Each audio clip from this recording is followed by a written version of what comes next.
하나님 말씀 에스라 8장 1절부터 20절까지의 말씀이 오늘 우리가 함께 묵상할 말씀인데, 우리 15절부터 20절까지 말씀을 우리가 함께 교독하도록 하겠습니다. 제가 먼저 15절 읽습니다.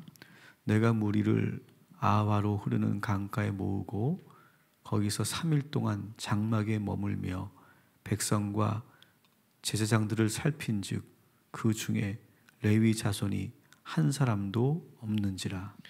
이 모든 족장 곧 엘리에셀과 아리엘과 스마야와 엘라단과 야립과 엘라단과 나단과 스가랴와 무슬람을 부르고 또 명찰한 사람 요야립과 엘라단을 불러 가시베아 지방으로 보내어 그곳 족장 잇도에게 나아가게 하고, 잇도와 그의 형제 곧 가시베아 지방에 사는 느디님 사람들에게 할 말을 일러주고 우리 하나님의 성전을 위하여 섬길 자를 데리고 오라 하였더니, 우리 하나님의 선한 손에 도우심을 입고 그들이 이스라엘의 손자 레위의 아들 말리의 자손 중에서 한 명찰한 한 사람을 데려오고 또 세레바와 그의 아들들과 형제 18명과 하사비아와 무라리 자손 중 여사야와 그의 형제와 그의 아들들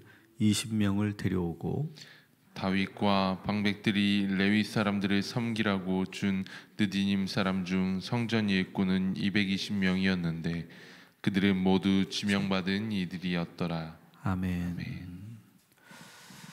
이제 우리가 에스라를 통해서 2차 포로 귀환이 이루어지고 있는 장면을 우리 계속해서 보고 있습니다. 오늘은 그 사람들이 어떤 사람들인지, 이제 2차로 귀환하는 사람들이 어떤 사람인지를 자세하게 소개하고 있습니다. 마치 1차 귀환 때 에스라 2장에 보면 1차 귀환자들의 그런 명단들, 어떤 가문인지, 어떠한 계층의 사람들이 참여하게 되었는지를 소개하는 것처럼 오늘 2차 귀환에서도 동일한 그런 형식으로 2차 귀환자들을 이렇게 소개하고 있습니다. 남자 수만 한 1513명 이렇게 되고, 그리고 여성들과 어린아이들을 합치면 약 5,000명 규모의 귀환 명단, 귀환자들입니다. 근데 이것은 이 세스바살이 인도해온 1차 귀환자 42,000명에 비하면 상당히 적은 숫자죠. 그러니까 왜 이렇게 적었을까요? 아마 여러 가지 이유가 있을 겁니다.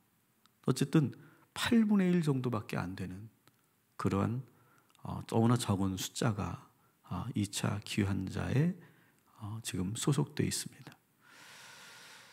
그러다 비록 이 적은 소수지만, 우리가 이제 말씀을 계속 보면 아시겠지만, 이 영적으로 침체되어 있는 이 이스라엘 공동체를 새롭게 바꿔놓는 데는 비록 적은 숫자 8분의 1밖에 안 되는 숫자지만 아주 강력한 그런 변화를 일으키는 그런 사람들이 바로 이 2차 귀환자 5,000명이라는 사실을 우리는 기억해야 합니다.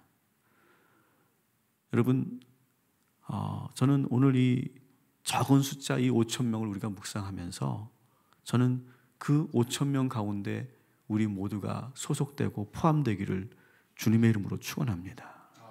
그래서 여러분이 처한 그런 곳에서, 침체되어 있는 곳에서 새로운 분위기를 만들어나고, 그리고 새롭게 주도하고, 그리고 새롭게 개혁해가는, 변화시켜가는 그런 저와 여러분이 되기를 주님의 이름으로 축원합니다.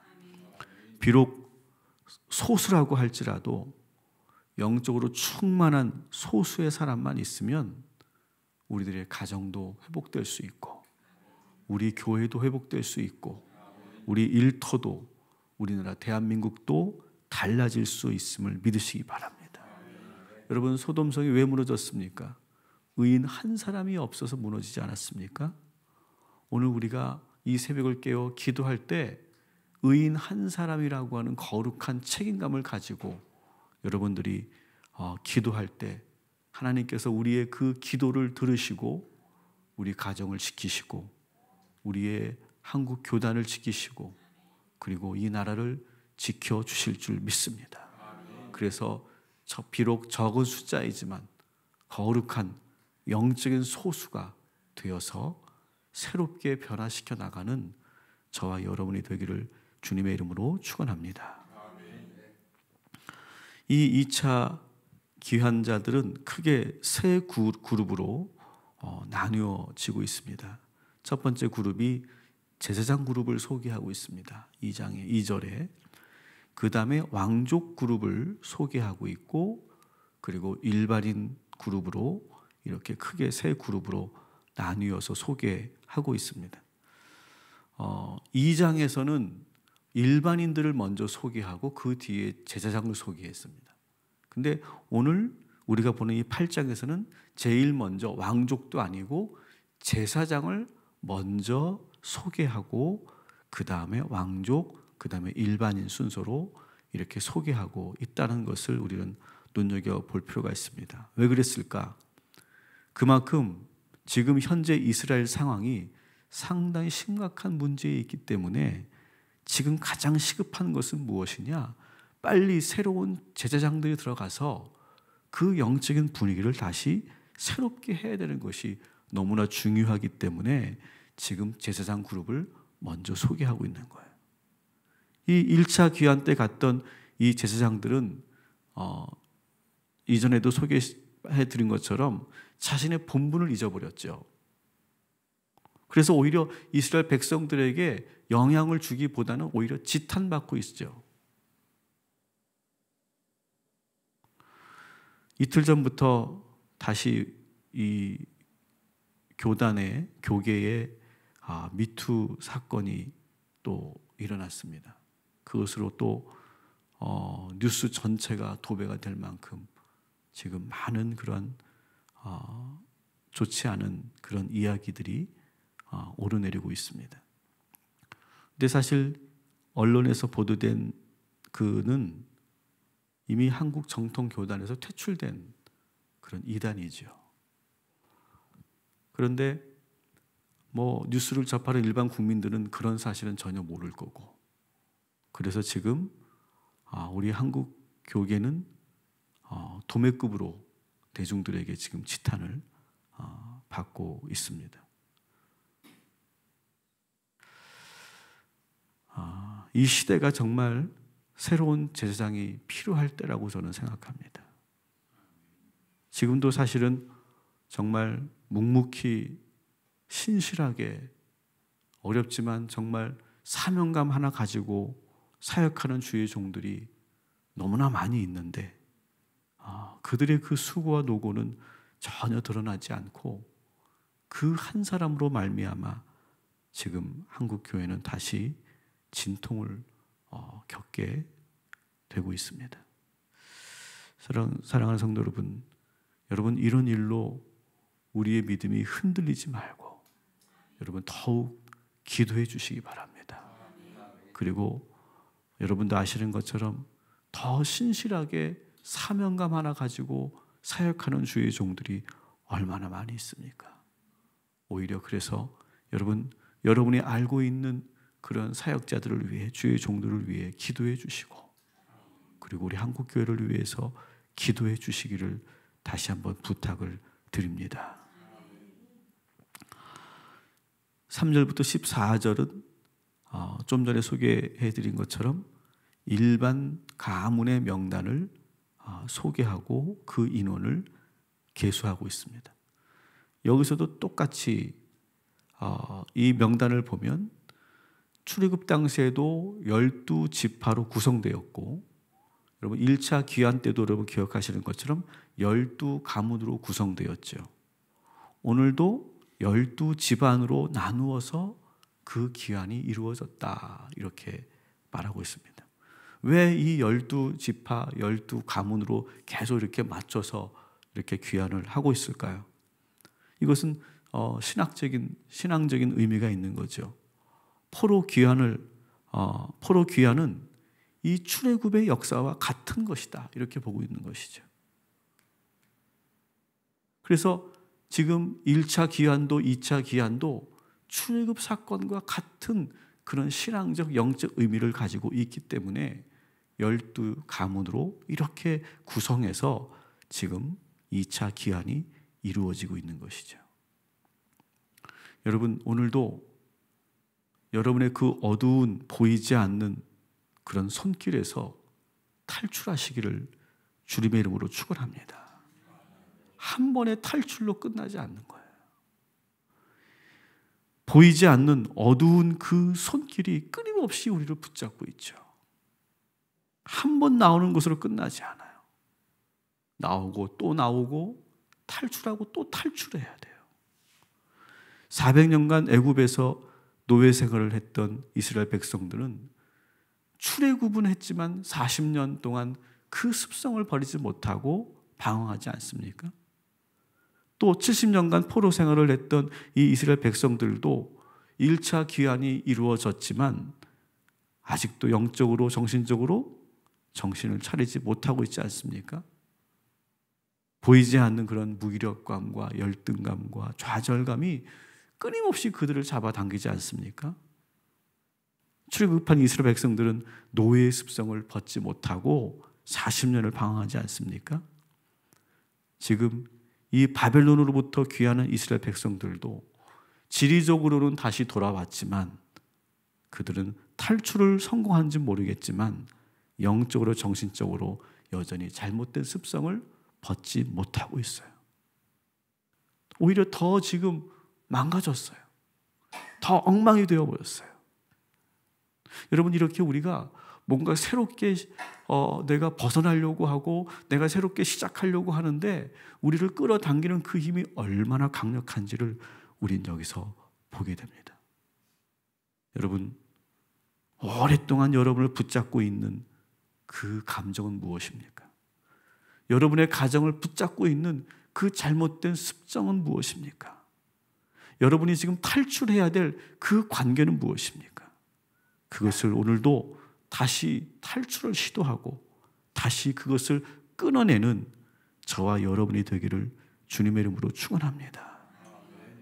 우리 가정을 계속해서 끌어내리고 있는 그 영적인 방해는 무엇이고 우리의 개인을 계속해서 좌절시키고 있는 그 잘못된 우리의 습관과 그리고 생각은 무엇인지 다시 한번 우리 오늘 시간 돌아보고 한 번 나왔다고 한 번 내가 탈출했다고 다 끝나는 것이 아니라 계속 싸워야 하고 또 싸워야 하고 또 탈출해야만 하는 그런 영적 싸움이 오늘도 시작된다는 사실을 기억하시고 오늘도 여러분 끊어내시고 탈출하시고 돌아오시기를 주님의 이름으로 축원합니다. 오늘 우리가 읽었던 15절부터 20절까지의 말씀은 이제 에스라가 무리를 모두 모아놓고 최종 점검을 합니다. 그래서 오늘 말씀해 보니까 아하와 강가에서 지금 집결시켜서 3일 동안 이제 출발하기 위해서 준비를 하고 있습니다. 그런데 깜짝 놀란 것은 그 무리들 중에 레위 사람들이 하나도 없는 거예요. 미처 몰랐는데 점검을 하다 보니까 레위 사람이 없는 거예요. 아마 이 레위 사람들은 상대적으로 포로 다시 고국으로 돌아가는 귀환에 별로 탐탁하게 생각하지 않았던 것으로 보입니다. 그래서 여러분 1차 기한 때도 2장에 보면 상대적으로 제사장 그룹은 상당히 많은데 레위 그룹은 많지 않았어요. 그런데 2차 지원 때는 2차 기한 때는 한 사람도 자원하지 않은 것으로 이렇게 여기에 소개되고 있어요. 왜 그랬을까요? 사실 이 레위인들은 예루살렘에 돌아가도 뭐 그렇게 자기들에게 유익이 될 만한 것이 없기 때문에 그래요. 뭐 다른 지파들처럼 땅이 분깃으로 있는 것도 아니고, 그렇죠? 그리고 제사장들과 비교해 보면 제사장들은 높임받고 제사장들은 존경받지만 사실 레위인들은 거기에 비하면 많은 인정을 받지 못하죠. 그리고 경제적으로도 많은 지원을 아마 받지 못하기 때문에 굳이 이 안정적인 바벨론을 정리하고 유다로 돌아갈 이유가 아마 그들에게는 없었던 것으로 보입니다. 그렇지만 이 2차 기환에서 여전히 레위인들이 너무나 중요하기 때문에 지금 에스라가 이 11명의 가문의 대표들을 레위 사람들에게 보내서 그들을 설득하는 일들을 하고 있는 장면이 오늘 15절부터 20절까지의 말씀입니다. 그래서 가시비아 지방 레위 지파의 지도자 잇도를 만나서 설득합니다. 아마 레위인들에서 레위족 속의 중에서는 가장 지도자급에 해당되겠죠. 그 잇도를 설득합니다. 그리고 그들의 노력으로 간신히 38명의 레위인들이 참여하게 됩니다. 저는 오늘 이 과정을 또 묵상하면서 그들은 지금 사실은 이 가는 길이 자기는 이 38명을 우리가 묵상하면서 보면 그들이 지금 가는 길이 자기들에게 유익이 되지 않는 길임을 알고 있죠. 그만큼 결단하지 못했고 자원하지 못했어요. 뒤늦게 결단한 것이죠. 그런데 이 38명은 그래도 기꺼이 희생을 감수하기로 결단한 거죠.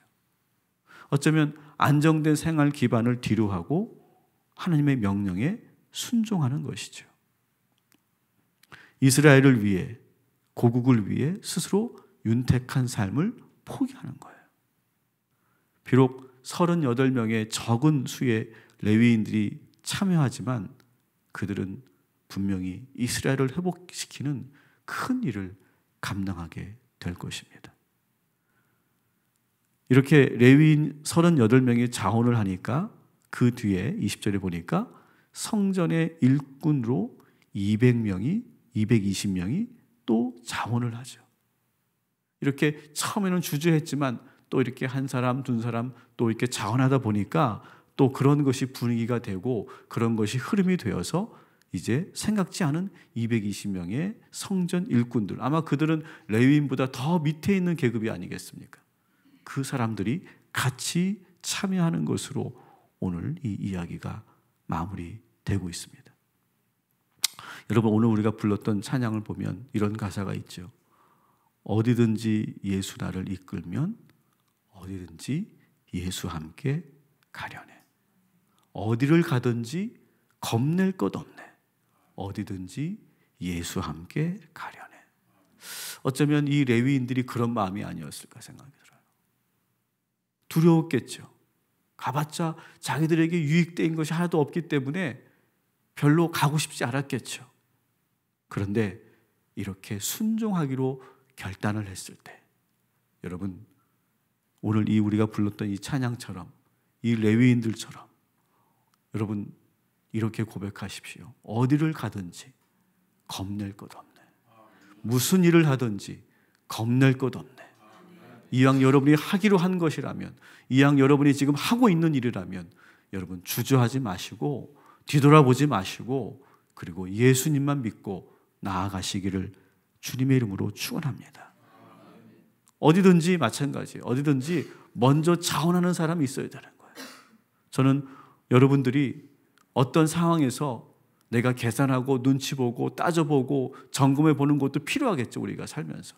그렇지만 내가 정말 감당해야 될 일이라고 하나님께서 말씀하시면 또 분위기상 내가 먼저 자원해야 모두가 다 같이 할 수 있는 일이라면 여러분 먼저 앞서시기를 바라고 예수님만 믿고 순종하시기를 주님의 이름으로 축원합니다. 여러분 가정에서도 여러분이 먼저 시작하시기 바랍니다. 여러분이 먼저 솔선수범하시기 바랍니다. 여러분이 먼저 희생하시기 바랍니다. 그러면 하나님의 놀라운 기적이 일어날 것이고 예수님이 여러분들과 함께하여 주실 줄 믿습니다. 기도하겠습니다.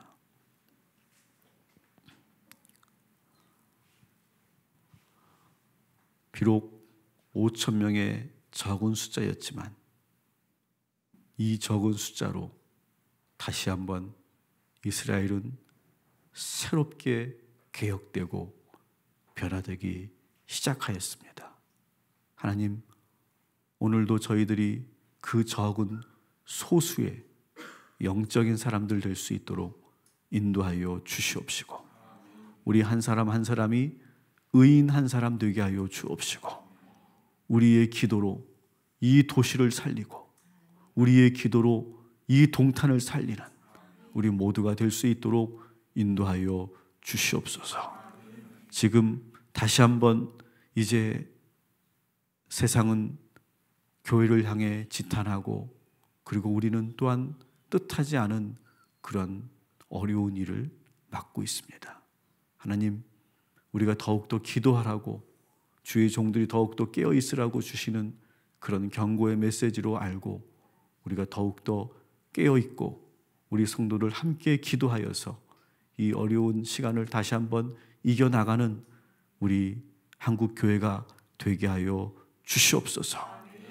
하나님께서 함께하여 주셔서 이제 우리들이 레위인처럼 두렵고 떨린다 할지라도 주님 앞에 순종할 수 있는 사람들 되게 하여 주시옵시고, 오늘도 우리가 어디를 가든지 겁낼 것 없네, 그렇게 찬양하며 힘차게 발걸음을 옮기는 복된 하루가 되게 하여 주시옵소서. 오늘도 우리 희강이와 우리 7명의 소아암 친구들과 우리 김윤진 집사를 위해서 기도합니다. 하나님, 고쳐 주시옵시고 회복시켜 주시옵시고 놀라운 하나님의 기적이 다시 한번 나타날 수 있도록 주님 인도하여 주시옵소서. 주의 말씀을 듣고 있는 우리 모든 성도들에게 주님 함께 하셔서 오늘도 자원하게 하시고, 오늘도 열정 있게 하시고, 오늘도 충만하게 하셔서 하나님 저들을 통하여 놀라운 삶의 변화가 나타나게 하여 주시옵소서. 예수님의 이름으로 기도합니다. 아멘.